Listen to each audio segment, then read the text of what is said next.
Before we get into the meat of what I would like to share with you today, I just kind of want to give you a perspective or a view into where I am standing. Behind me is all the splendor of God's nature at a place called High Rollaway on the Manistee River. It's in northern Lower Michigan.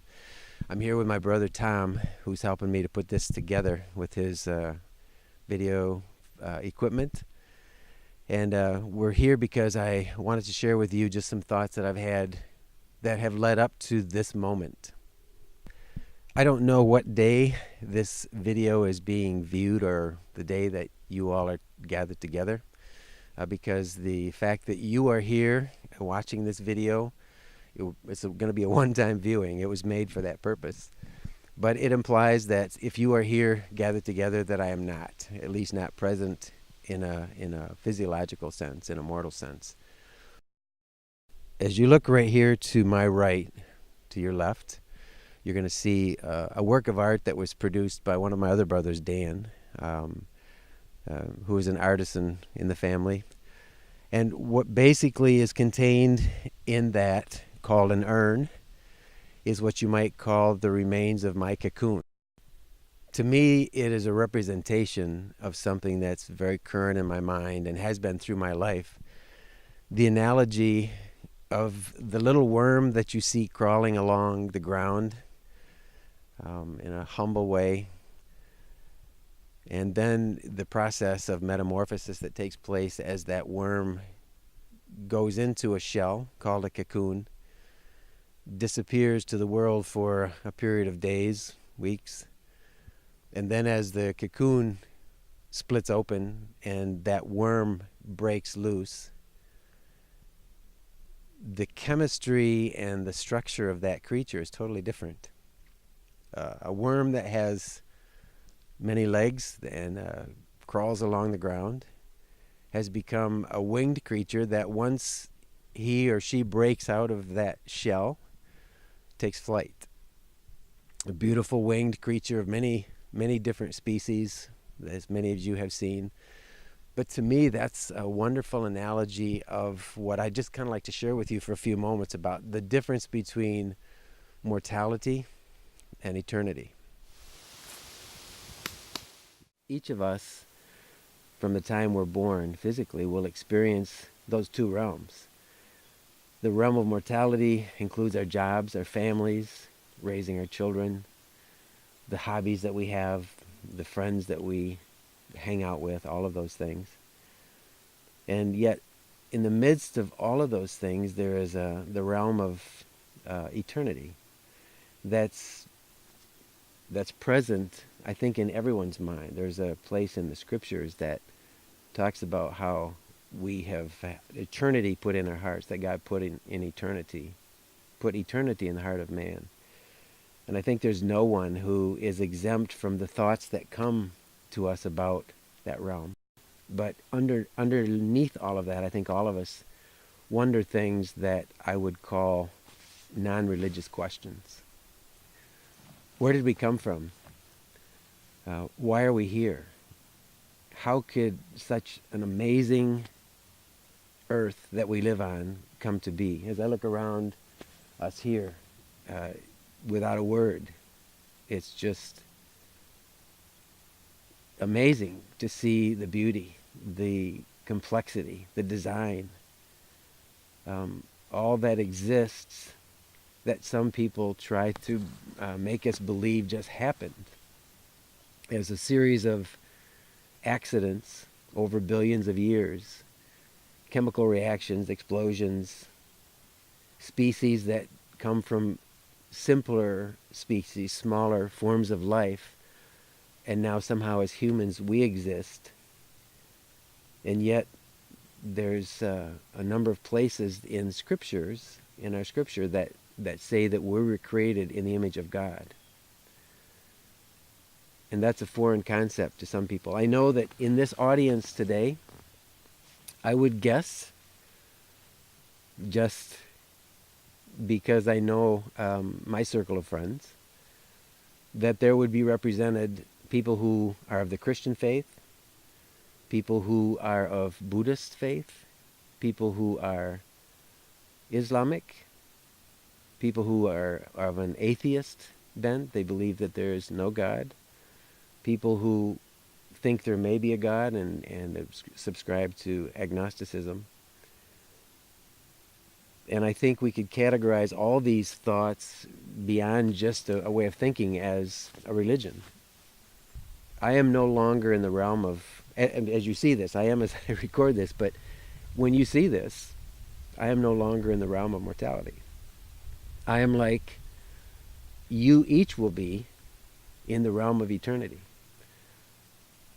I know that when I came out of the cocoon and the remains that lie in that urn, the ashes of that cocoon, are simply a fragile reminder of what mortality was for me in that existence, and is for each of you. Here's the question. Who is God? That's what really became an issue for me, along with all those other questions. Why are we here? Where are we going? Knowing that there is a God and that He created all of us in His image implies so many more things that require deeper search.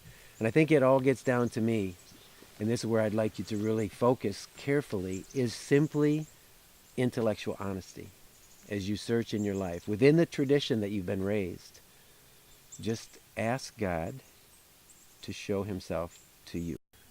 Don't get caught in the traps. Don't let those traps grab a hold of you and stalemate your search for God, for truth, for reality, for what is really real, or even the tradition in which we've been raised. And again, I'm not making any ploy against changing religions. That's not what I'm saying at all. I'm simply saying that beneath everything, it can be encapsulated in a conversation that is one of my favorites that I shared with a friend the other day. A conversation that Jesus had one evening, one night, with one of the predominant religious leaders of the Jews. And this man started the conversation with Jesus himself by saying, "Rabbi, teacher, we know you are a teacher who has come from God, for no one could perform the miraculous signs you're doing if God were not with him." So you see, even within the realm of his own religious tradition, he had a sense of the identity of Jesus that was not just as a rabbi or as a teacher, because he saw other rabbis around who may have fit the role of a religious leader, but he had evidences beyond that said no one could perform, made him say, no one could perform the miraculous signs you're doing if God were not with him. And Jesus took it right beyond all of the religious stuff to the statement that said there are two types of birth. There's a physical birth in which we come into this world, but there's a spiritual birth. And I want to just leave that with you as well. Beyond any religious tradition that any of us were raised in, there's the need for us to deal with our relationship, the eternal relationship with the God who really exists, and being born of the Spirit, being indwelt by the Spirit of the real and living God. You know those moments where you know that God is tugging at you somehow, or you sense even in some way His voice speaking to you deep inside. Do we respond to those, or do we kind of push them off as being just a mood or a moment of thought, whatever? Just an encouragement here, as I've seen again in my life, to respond to those moments, to look for solitude, to listen to that voice, and let that voice take you someplace beyond where you are. Again, I don't know who is present in this congregation today that's seeing this video, but I think that if it's anybody who knows me, you know me well enough, even from a distance, to know that I'm not here to try to answer questions for you or to push you in some direction, religiously, culturally, spiritually. But I see a great benefit in my own life of continually being reminded to be honest with myself, to be honest with what I know to be true and to accept that, as opposed to what I'd like to be true or the way I'd like to head on my own, if I could choose my own paradise or whatever. So what I want to leave with each of you, whatever your tradition is, whatever your however you came into this world, wherever you came into this world, is just remember these words. As your friend, as your acquaintance, I want you to see the beautiful benefit of just a simple, deep search for the true God that exists from whatever tradition you've come. I really wish, in a way, that I knew who you all were that are present today. I have an idea that my family's there, my friends, my interpreters, people that I value highly. And you know what? It'd be nice to know what you're all saying on this day. You hear people say that, what do you want people to say at your memorial service? Well, you know what? It's too late. I have no idea what you guys are saying. It doesn't really matter. But it's an encouragement to live each of our days in a way that, as we rub shoulders with those around us, that it's something significant in a good way. So I encourage you to look around, even as you're there with the other people that are there with you, to see ways that you can be of significance to those people and people every day. Love those around you and let them love you. As you move forward, look for truth, look for love, and look for the real God that exists. And I'll see you in eternity.